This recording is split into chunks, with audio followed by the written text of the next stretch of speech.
signs. A really sound entrepreneurial idea.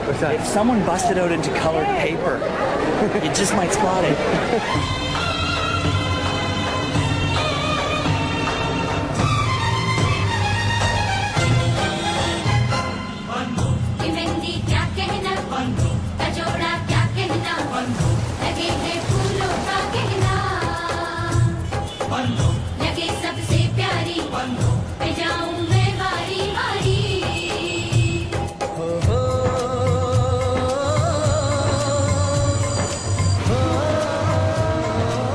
So far, I've visited countries with well-established metal scenes. But in India, the scene is just getting started, and no major metal bands have played here. Back in school, I would always read about India in my anthropology textbooks.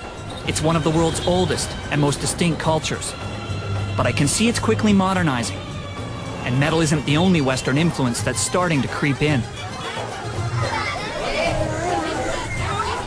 People love the camera in India. They know this is a film's being made, and they're excited. You know, they can't get close enough.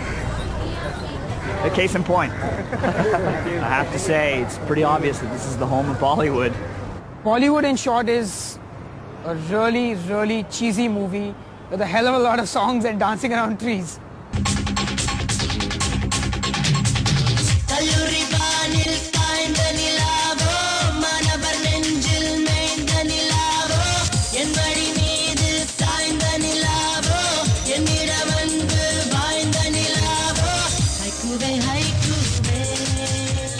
It's one of the biggest industries in India, I mean. And all the Indian kids are listening to remixes and indie pop stuff, and like, you know, basically whatever the channels are showing, that's what people are absorbing. Not just among young people, throughout, I mean, right from the villages to the richest guy in India probably, they're all fans of Bollywood music. It's got to be catchy, it's got to be bouncy, you can shake the ass to it and stuff like that. At the end of the day, it's just nothing. There's no meaning to it. It's a very soft, timid kind of music for very, you know, weak-hearted kind of people. So I don't relate to all that. I want my music to be strong.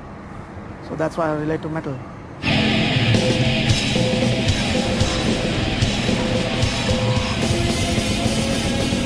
Metalheads in Mumbai have told me about the problems they have finding venues to put on metal shows. Recently, they've been having them at a beach motel on the north side of the city, a venue that's more known for Hindu weddings than extreme metal concerts.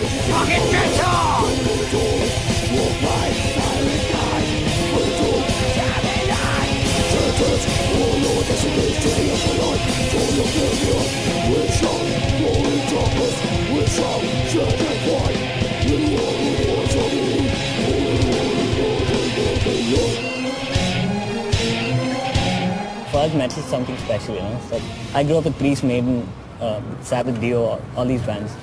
And every time say I put on a Priest CD, I feel like I'm practically moved to tears, you know, sometimes. People who listen to metal are very passionate about the music. I guess they can identify with it. It gives you sort of a identity of your own. It also makes a statement that, you know, we aren't exactly going to just be force-fed or conform to anything and everything that society asks us to do. We have our own way of thinking, our own way of living. You know, we want to follow our own path in life. Especially in India, where society tells you what to do, who you're supposed to be, where you're supposed to work, who you're supposed to marry, all that shit, yeah. It's not like the American system or like the system in the West where, like, you know, the kid moves out after he turns 18. Like, people still live with their parents till, like, you know, they grow old out here. It's like, you know, our parents are you know, they are our gods. Whatever they say has to be right for us. It need not be necessarily correct all the time. How do your parents feel about you listening to metal music? ये क्या बकवास सुन रहे हो यार? Hey भगवान, ये क्या कर दिया मेरे बच्चे को? Quit playing the fool, you know, you've passed the age now. Get serious about your studies, your career, you have to get married soon. Why? And what for? What is this crap you're listening to? For God's sake, please stop listening to all this.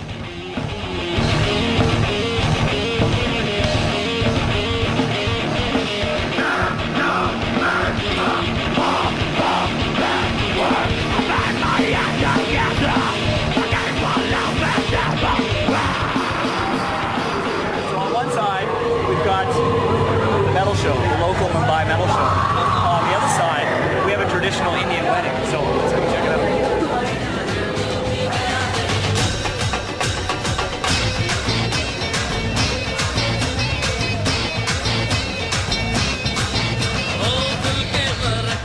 People here are mostly religious, very orthodox. You know, people are only off late opening up to newer things and becoming different, you know, open-minded. The metal crowd are all people who are actually, like, many of them are engineers, graduates, postgraduates from top-shot colleges. So all are actually intellectual, they think, but they're ready to stand up for what they believe.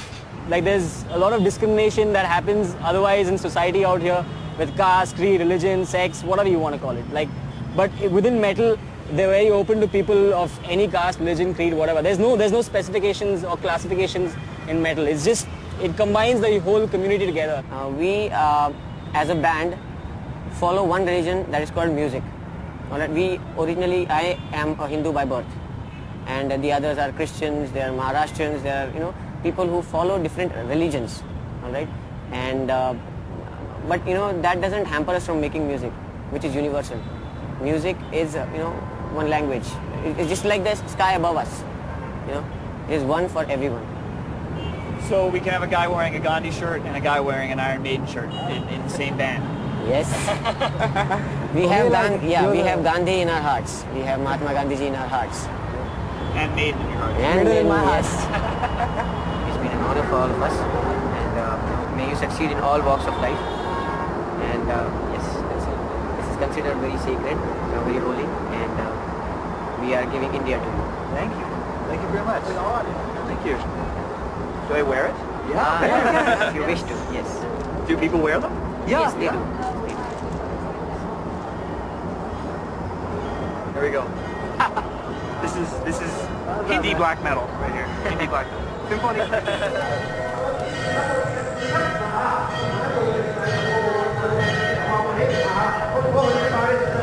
Visiting India makes me realize that my anthropology textbooks are seriously out of date. This country is going through massive changes, and my new Indian metal friends are part of an emerging middle class.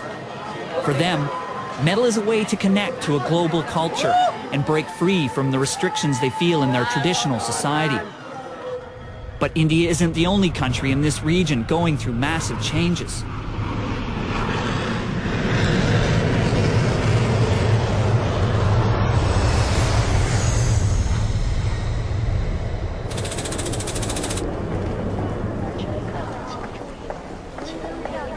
China is increasingly opening up to the West, but the government still keeps tight control on the music and culture they officially let into the country. And at this point, I'm not even sure we'll get through customs, traveling with 300 kilograms of film equipment on tourist visas. In China, I will be known as S.De. The There's a big kind of hassle trying to get the visas and stuff like that, so we don't really know what's going to happen. What are we going to say? We're going to say we're here on a holiday. We've just come to Beijing for a holiday because it's in the neighborhood.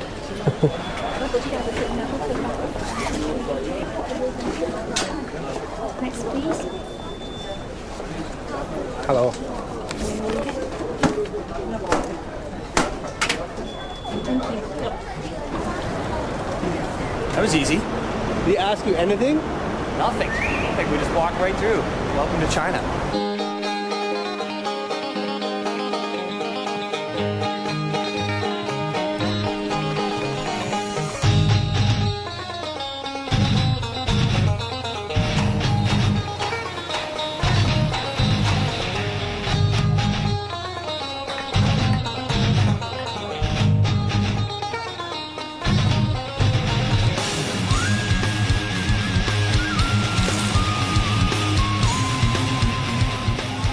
Biking in Beijing, man.